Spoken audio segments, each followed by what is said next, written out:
नमस्कार दोस्तों। आज के हम वीडियो में बात करने वाले हैं कि अगर हम कोई भी डिसीजन ले रहे हैं, चाहे वो हमारा हेल्थ से रिलेटेड हो, चाहे वो इन्वेस्टमेंट से रिलेटेड हो। मैं आपको एक एग्जांपल के तौर पे बताता हूँ, जैसे कि हम एक अपने जीवन में लाइफ इंश्योरेंस पॉलिसी लेते हैं। यानी कि जिससे कि अगर हमको कुछ हो जाए, हमारे परिवार में किसी भी प्रकार की कोई दिक्कत आ जाए, तो हमारे परिवार के ऊपर फाइनेंशियल प्रॉब्लम्स ना आए, इसके लिए हम एक लाइफ इंश्योरेंस पॉलिसी लेते हैं।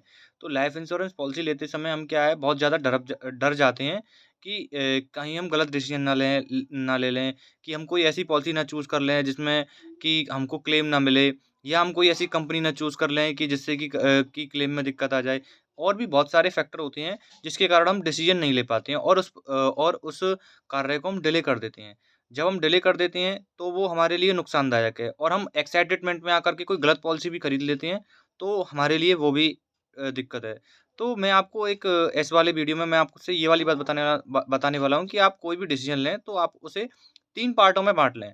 क्योंकि अगर आप उसे 3 पार्टों में बाँट लेंगे तो वो आपके लिए डिसीज़न लेने में मदद करेगा। जैसे कि अगर आपको कोई एग्ज़ाम्पल के तौर पे बता रहा हूँ, आपको कोई लाइफ़ इंश्योरेंस पॉलिसी लेनी है, तो आपको कोई भी एजेंट ने या आपने ऑनलाइन चेक करी उस पॉलिसी के बारे में, तो आप सबसे पहले 20% उसकी पॉलिसी की, उस कंपनी की जितनी भी डिटेल हैं, आपको 20% के अंदर-अंदर में सारी ले लेनी चाहिए। यानी 20% जो कंपनी की जानकारी है या पॉलिसी की जानकारी है, वो आपको ले लेनी है।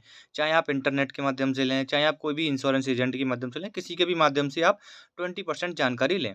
और जेन्युइन जानकारी लें, किसी भी प्रकार का कोई पेड प्रमोशन ना करवाएँ कि बहुत से आजकल क्या है ना, सोशल मीडिया के ज़माने में आपने कोई भी ऑनलाइन चीज़ सर्च करी, आपको इतनी एडवर्टाइज़मेंट मिल जाएँगे, आपका जो दिमाग है, आप जो डिसीज़न लेने वाले हैं, वो भ्रमित हो जाएगा। तो इतना ज़्यादा इन्फ्लुएंसर आ गए हैं, इतनी ज़्यादा एडवर्टाइज़मेंट आ जाती हैं, जिससे हमारा ध्यान जो है, वो डाइवर्सिफ़ाई हो जाता है। तो आप जेन्युइन रूप से उस पॉलिसी के बारे में 20% जानकारी इकट्ठा करें।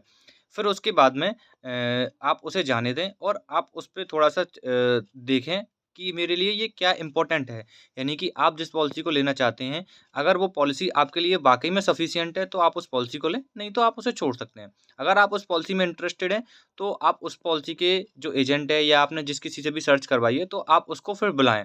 यानी फिर आप उसकी 30% जानकारी लें। तो आपके पास हो जाएगी 50%, यानी 20% आपने पहले ली थी, अब आप लें 30% जानकारी।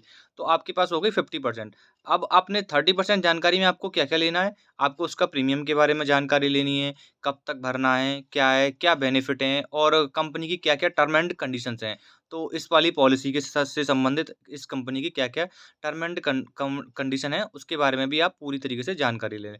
तो आपका 50% नॉलेज हो गई, ये मेरे लिए पॉलिसी ठीक है या नहीं है। इसके साथ-साथ में आप 50% में अदर पॉलिसीज़ के बारे में भी जानकारी ले सकते हैं कि इससे रिलेटेड और कोई पॉलिसी शो कराएँ। जैसे कि मान लो आपने लाइफ़ इंश्योरेंस एलआईसी से रिलेटेड की पॉलिसी ली है, तो आप अदर कंपनी है जैसे कि बजाज की है, और भी कई कंपनियाँ हैं, आप उनसे रिलेटेड भी पॉलिसी चेक कर सकते हैं कि इसमें क्या-क्या बेनिफिट हैं। बट आप कंपनी का थोड़ा ध्यान रखें, और उसमें क्लेम रेशियो भी है, वो तो आपको देखना पड़ेगा। वो भी आपको देखना पड़ेगा कि इसमें क्या-क्या बेनिफिट मिल रहे हैं। अब आप उसमें 50% में आपको पता चल जाएगा कि मेरे लिए ये पॉलिसी जेन्युइन में सही है या नहीं है। फिर आप उस एजेंट को जाने दें, या आपने जिस किसी भी जानकारी दें उसे छोड़ दें। फिर उसके बाद में अगर आप उस पॉलिसी में इंटरेस्टेड हैं, तो 20% और जानकारी लें। अब आपके पास हो गई 70% जानकारी। तो आप 70% जानकारी के बेस पर आप उसका डिसीज़न ले सकते हैं कि ये पॉलिसी आपके लिए जेन्युइन में सही रहेगी या नहीं रहेगी। अगर वो आपके लिए जेन्युइन में सही नहीं है, या आपको कोई अदर पॉलिसी पसंद आती है, तो जिसमें कि आपके लिए फ्लेक्सिबिलिटी है या कोई भी और डिस्काउंट मिल रहा है, तो आप उसे देख सकते हैं। तो आपका 70% डिसीज़न सही हो सकता है। अगर आप पूरा 100% के चक्कर में रहेंगे, तो आपको कभी भी कोई भी चीज़ की 100% जानकारी नहीं रहेगी, कि इसमें मेरे को श्योर है कि मेरा इसमें नुकसान होगा, ये श्योर है आप इसका 100% फ़ायदा उठाएँगे। अगर आप श्योर के चक्कर में 100% जानकारी के चक्कर में रहेंगे, तो आप हमेशा ही या तो लोभ लालच में मर जाएँगे, या आप डर के कारण उस इन्वेस्टमेंट को या उस डिसीज़न को ले नहीं पाएँगे, जो कि आपके लिए बहुत ज़रूरी है।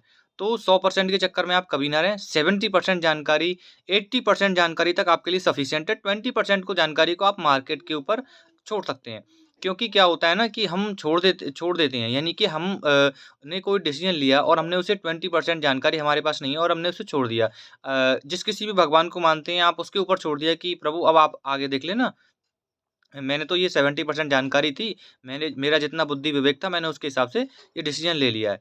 तो आपका डिसीज़न अगर वो गलत होता है या सही भी होता है, तो आपको बाद में पछतावा नहीं होगा कि मेरी जो जानकारी थी, या तो वो मुझ में कमी थी, आपको कभी ये पछतावा नहीं होगा अगर मान लो वो डिसीज़न गलत हो जाता है कि ये मेरी जानकारी के अभाव में गलत नहीं हुआ। यानी जितना मुझे जौ नॉलेज मिली थी उस पॉलिसी से संबंधित या उस डिसीज़न से संबंधित तो उसमें मैं सही हूँ। अगर वो 20% के बेस पर हो जाता है वो तो ख़ैर इत्तेफ़ाक होता है।